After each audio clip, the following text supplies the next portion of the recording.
یا نبی میں جو کہتا رہا نور سے موتیوں کی لڑی بن گئی۔ محترم سامعین کرام، السلام علیکم ورحمۃ اللہ تعالی وبرکاتہ۔ الصلاۃ والسلام علیک یا رسول اللہ وعلی آلک واصحابک سیدی یا رسول اللہ صلی اللہ تعالی علیہ وسلم۔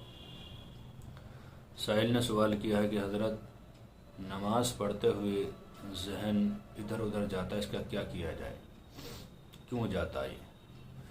دیکھیے حضرات، ذہن ادھر ادھر جانا یہ کوئی بری بات نہیں، اس لیے کہ صحابہ کرام نے حضور سے شکایت کی تھی، یا رسول اللہ نماز پڑھتے تو خیالات ادھر ادھر جاتے ہیں۔ تو حضور صلی اللہ تعالی علیہ وسلم نے ارشاد فرمایا کہ آدمی ڈھیلا اسی درخت پر مارتا ہے جس پر پھل ہوں، یعنی کہنے کا مطلب یہ تھا کہ شیطان اسی کو بہکاتا ہے جس کے اندر ایمان ہو۔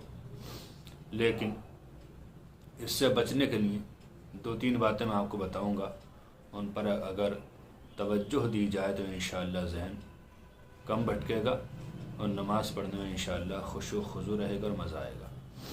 نمبر 1، جب ہم نماز پڑھیں تو حضور صلی اللہ تعالی علیہ وسلم فرماتے کہ اس طرح پڑھو جیسے کہ تم خدا کو دیکھ رہے ہو۔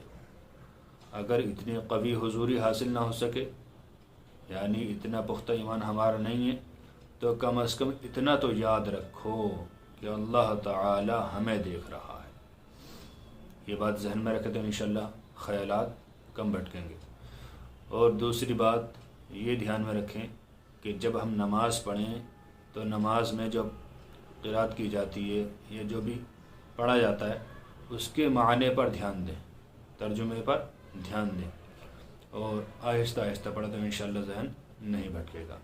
اور تیسری بات یہ ہے کہ جب ہم نماز پڑھیں تو صرف دل میں نہ پڑھیں، منہ میں نہ پڑھیں۔ جب انسان دل میں پڑھتا ہے تو اس کے خیالات بھٹکتے رہتے ہیں اور اس طرح نماز بھی نہیں ہوتی۔